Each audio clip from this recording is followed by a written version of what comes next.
하나님의 은혜가 함께 하실 줄을 믿습니다. 주변에 함께 예배드리는 분들과 인사 나눕시다. 사랑합니다. 반갑습니다.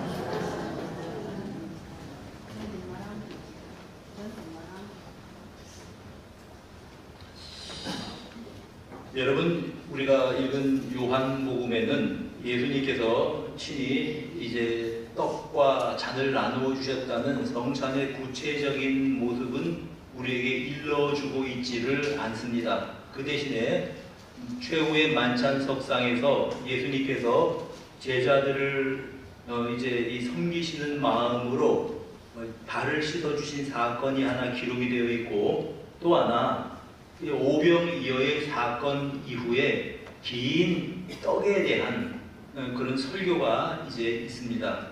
떡의 주제는 내가 생명의 떡이다.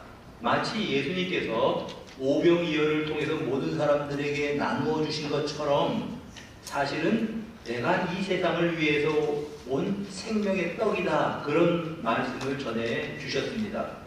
오병이어의 기적을 보고 사람들이 놀랐습니다. 모두들 예수님을 왕으로 추대하려는 움직임이 생겨났습니다. 그래서 예수님을 왕으로, 저분을 임금으로, 그런 움직임을 보고 예수님께서 자리를 피하십니다. 산에 올라가셨습니다. 그리고 제자들에게 이 무리를 전부 흩어버리라고 말씀을 하셨습니다. 그리고 무리를 흩어버리고 예수님은 산에 올라가 기도를 하시는 동안에 제자들은 배를 타고 건너편으로 가다가 풍랑을 만나게 되는 사건이 기록이 되어 있습니다. 다음 날 아침에 사람들이 예수님을 찾아서 호수를 빙 둘러 걸어서 또 제자들이 있는 곳으로 모여들게 되었습니다. 그들에게 예수님께서 떡을 나누어 주신 오병이어의 사건의 의미를 말씀해 주신 것이 바로 6장에 나오는 내가 곧 생명의 떡이라고 하는 그러한 설교인 것입니다. 여러분, 이 예배를 통해서 이 예수님의 이 가르침, 오병이어의 사건을 통해서 성찬을 맞이하는 우리들, 성찬에 참여하는 우리들이 어떠한 자세와 태도를 가지고 오늘 성찬에 임하여야 될지를 한번 생각해 보기를 원합니다. 첫째로 이 오병이어의 사건은 한 소년의 헌신을 통해서 시작이 되었습니다. 그렇다면 이 성찬에 참여하는 우리들은 하나님께 우리 자신을 드리겠다고 하는 헌신의 마음을 품고 우리가 성찬에 참여하도록 하십시다. 그 당시 많은 사람들이 모여 있었습니다. 그런데 그들이 다 줄인 상태였습니다. 예수님께서 빌립에게 어디서 떡을 사서 이 사람들을 먹게 할까 질문을 하셨을 때 빌립의 대답이 그렇습니다. 조금씩 먹게 하더라도 200데나리온의 떡이 모자랄 것입니다. 여러분, 200데나리온이면 거의 1년 연봉입니다.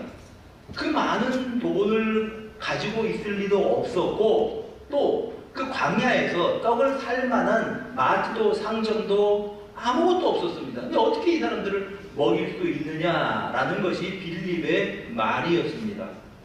이때 이제 어떤 한 소년이 안드레를 찾아왔습니다. 내가 우리 선생님에게 내가 가진 것을 좀 드리고 싶습니다. 그 소년이 가지고 있었던 것은 물고기 5개와 보리떡 5개와 물고기 2마리였습니다. 그건 굉장히 풍성한 음식이 아닙니다.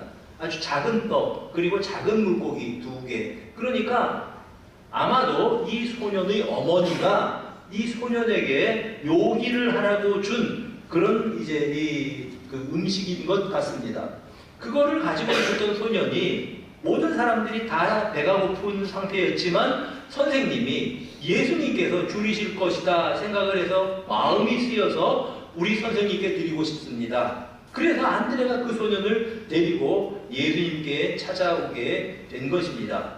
그리고 주님께서는 그 오병이어를 가지고 그 많은 사람들을 다 먹이셨던 것입니다.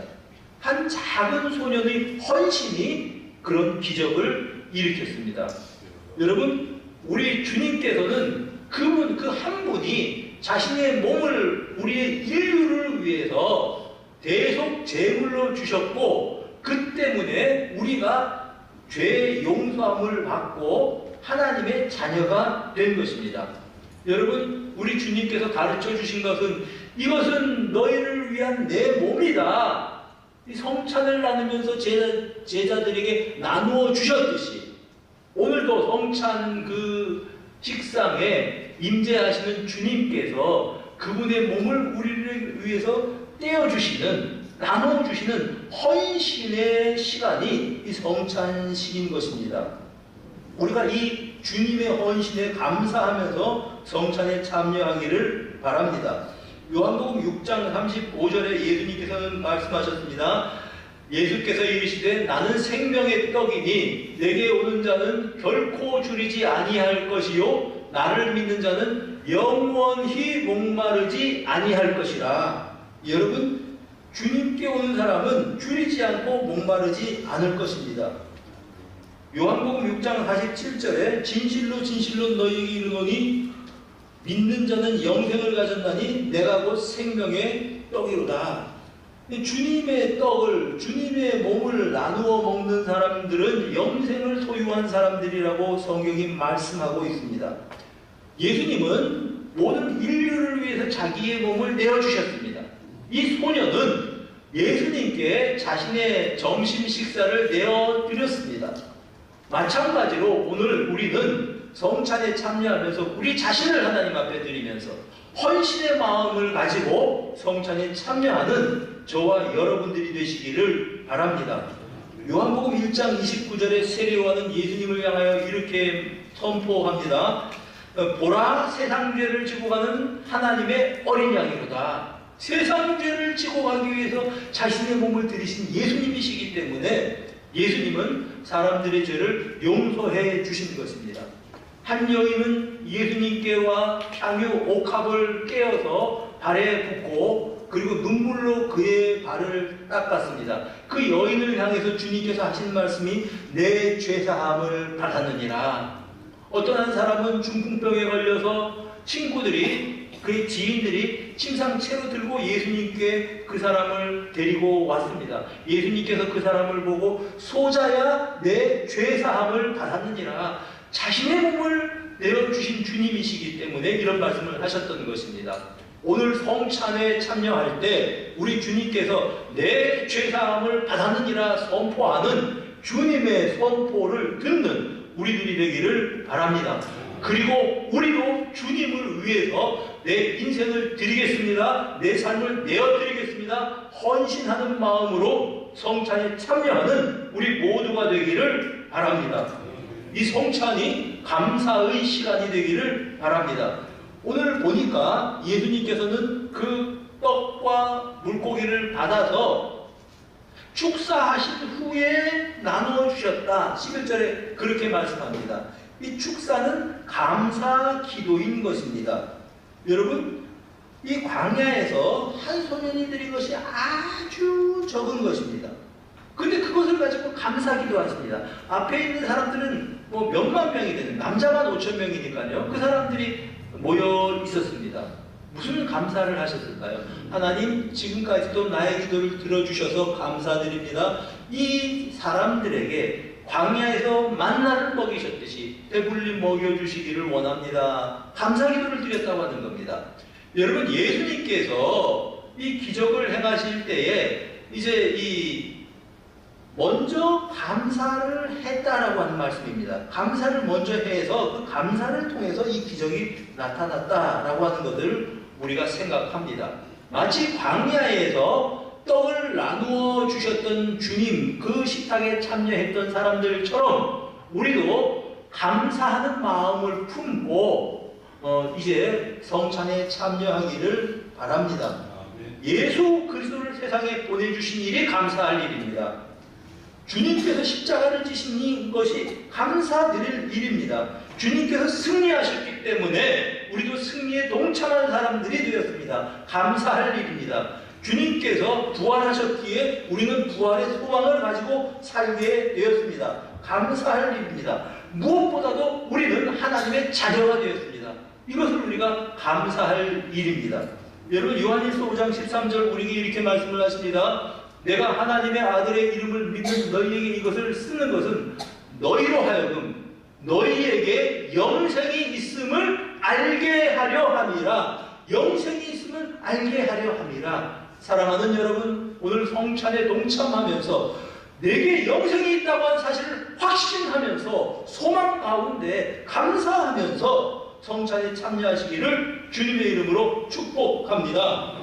세 번째, 이 성찬에 대한 감사의 시간이 순종의 시간이 되기를 원합니다. 자, 10절, 11절에 보면 예수님께서 이 사람들로 앉게 하라. 여러분, 그 많은 사람들을 질서 있게 앉히는 일이 쉽지 않았을 것입니다. 그런데 놀랍게 제자들은 주님의 말씀에 순종을 했고 또 무리는 제자들의 말에 순종해서 그들이 50명씩 100명씩 무리를 지어 앉게 되었던 것을 우리가 보게 됩니다. 여러분, 이 주님께서 말씀하실 때 그렇게 그대로 순종합니다. 그리고 제자들에게 그 보리떡 5개, 물고기 2마리를 가지고 축사하시고 감사기도 하신 다음에 이걸 나눠주라고 또 제자들에게 줍니다. 여러분, 예수님께서 이제 이 이적을 통해서 떡을 무더기로 쌓아 놓은 다음에 이것들 가지고 나눠주라고 하셨던 것이 아닙니다. 그냥 그 적은 떡과 물고기를 가지고 나눠주라고 하신 것입니다. 그런데 주님의 말씀에 순종할 때 5,000명이 먹고도 12광주리가 남았던 것을 기억하시기 바랍니다. 여러분, 기적을 보고 순종한 것이 아니라 순종을 통해서 기적이 나타났다고 하는 말씀입니다. 요한복음 9장에 어떤 맹인에게 나면서부터 앞을 못 보던 사람입니다. 예수님께서 실로암 못에 가서 씻으라 말씀하셨습니다. 그냥 보내신 게 아닙니다. 침을 뱉어서 진흙을 이겨서 그 진흙을 가지고 그 사람의 눈에 발랐습니다. 안 그래도 안 보이는 사람인데 그 눈에다가 진흙을 발라 놓았으니까 더 안 보일 거 아닙니까? 그 상태에서 실로암으로 가서 씻으라고 말씀하셨습니다. 사랑하는 여러분, 이 사람이 가서 순종해서 실로암에 가서 자기의 눈을 씻을 때 그의 눈이 밝아진 줄로 믿으시기를 바랍니다. 여러분, 기적을 보고 순종하는 것이 아니고 순종해서 기적을 본 것입니다. 이 제자들이 이것을 가지고 주님께서 말씀하신 대로 순종할 때에 기적을 보게 되었다는 말씀입니다. 사랑하는 여러분, 이 성찬에 참여하면서 주님의 말씀에 순종하면서 살겠습니다. 이런 마음으로 결단을 가지고 성찬에 참여하시기를 바랍니다. 성찬은 네 번째 의미, 성찬의 의미는 나눔입니다. 자, 이 소년이 자신의 도시락을 주님께 드렸습니다. 주님께 나누어 드린 것입니다. 주님께서는 이 식사를 예수님께서 드시지 않고 사람들에게 나누어 주셨습니다. 그 결과가 모든 사람이 배불리 먹었다고 성경이 증거하고 있습니다. 성찬은 식탁 교제입니다. 함께 나누어서 떡을 먹은 사람들은 이제 한 식구인 셈입니다. 같이 식사를 했으니까요. 여러분, 예수님께서는 제자들을 향하여서 형제요 자매라고 말씀하셨습니다. 어느 날 예수님의 어머니와 예수님의 친동생들이 찾아왔습니다. 이때 예수님께서 집 안에 계시다가 그 소식을 듣고 뭐라고 말씀을 하셨습니까? 누가 내 어머니요 내 동생들이냐? 여기에 있는 이 사람들을 보아라. 이들이 내 어머니고 내 동생들이다. 제자들을 향하여서 내 형제라고 내 자매라고 말씀해 주신 것입니다. 여러분, 더 나아가서 예수님은 그 제자들을 향하여서 내 친구라고 말씀해 주셨습니다. 여러분, 요한복음 5장 14절에 너희가 내가 명하는 대로 행하면 곧 나의 친구라. 이제부터는 너희를 종이라고 하지 않고 너희를 친구라고 하였노니 내가 내 아버지께 들은 것을 너희에게 다 알게 하겠다. 예수님은 제자들을 향하여서 친구라고 말씀해 주셨습니다. 그들과 함께 하셨다는 말씀입니다.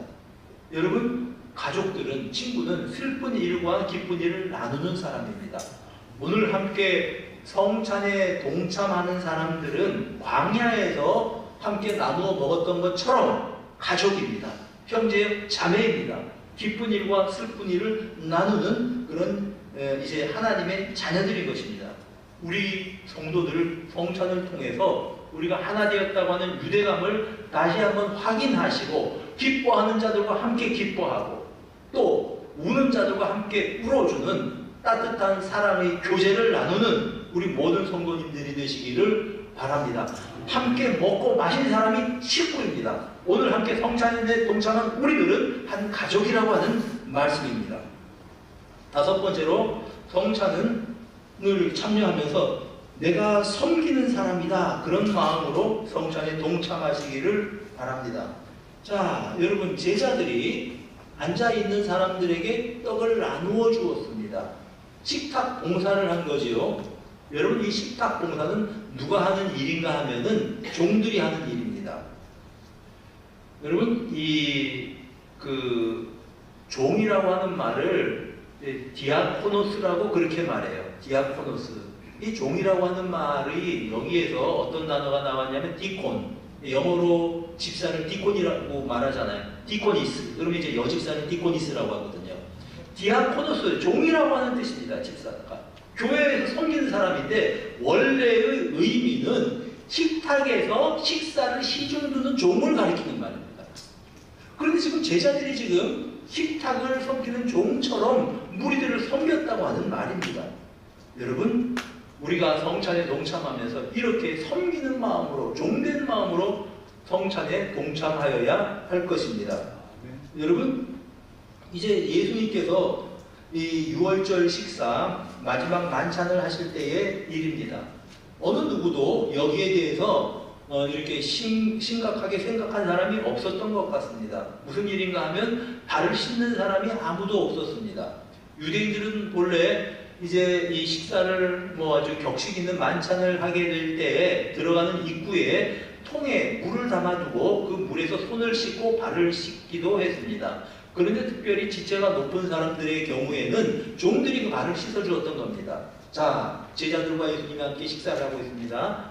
갑자기 식사하는 도중에 예수님께서 벌떡 일어나시더니 허리에 수건을 두르시고 대야를 가지시고 제자들의 발을 한 사람 한 사람 씻어주기 시작하십니다. 여러분 얼마나 미안했겠습니까? 우리가 미처 챙기지 못했는데 그렇다고 해서 예수님께서 발을 씻어주시니까 뭐라고 거부도 못하겠고 그저 발을 맡기고 있었습니다. 오직 한 사람 베드로가 주님 제 발을 절대로 씻기지 못하십니다. 그랬더니 주님이 내가 네 발을 씻어주지 않으면 너는 나와 관계가 없다. 그 말씀을 듣고 한마디 더 하죠. 차라리 그럴 것 같으면 얼굴도 씻겨주시고 차라리 목욕을 시켜주십시오. 이렇게 이제 답변을 했습니다. 여러분 종이 할 일입니다. 예수님께서 종이 되셔서 종이 해야 할 일을 하셨습니다. 그리고 예수님께서 제자들에게 이렇게 가르쳐 주셨습니다. 내가 주와 또한 선생이 되어 너의 발을 씻었으니 너희도 서로 발을 씻게 씻어주는 것이 옳으니라. 내가 너에게 행한 것 같이 너희도 행하게 하려 하여 본을 보였노라. 예수님은 마지막 만찬에 제자들의 발을 씻어주셨습니다. 종처럼 섬기셨습니다. 광야의 식탁에서 제자들이 종처럼 무리들을 섬겼습니다. 그렇다면 이 성찬에 참여하는 우리들도 우리가 낮아져서 남들을 섬겨야 되겠다. 남들을 위해서 봉사해야 되겠다. 이런 마음을 가지고 성찬에 참여하기를 바랍니다. 최고의 섬김이 무엇입니까? 십자가에서 죽으심입니다. 그 주님께서 십자가에 죽으셨기 때문에 우리는 담대하게 이렇게 선포할 수 있는 것입니다. 로마서 8장 1절 2절 말씀. 그러므로 이제 그리스도 예수 안에 있는 자에게는 결코 정죄함이 없나니 그리스도 예수 안에 있는 생명의 성령의 법이 죄와 사망의 법에서 너를 해방하였습니다. 여러분들을 죄와 사망의 법에서 해방시켰습니다. 주님께서 그렇게 하셨습니다. 주님이 십자가를 지심으로 말미암아 다시는 정죄함이 없다고 성경은 우리에게 일러주고 있습니다. 오늘도 용서함 받은 자의 기쁨을 품고 또 다른 한편으로는 이제 바른 자세를 가지고 우리가 성찬에 동참함으로 말미암아 이제 우리 주님과 연합하는 시간 그리고 성도들과 하나가 되어서 우리가 믿음 안에서 한 지체가 되는 그런 것들을 이제 이 공유하는 귀하고 복된 시간이 되기를 우리 주님의 이름으로 축복합니다.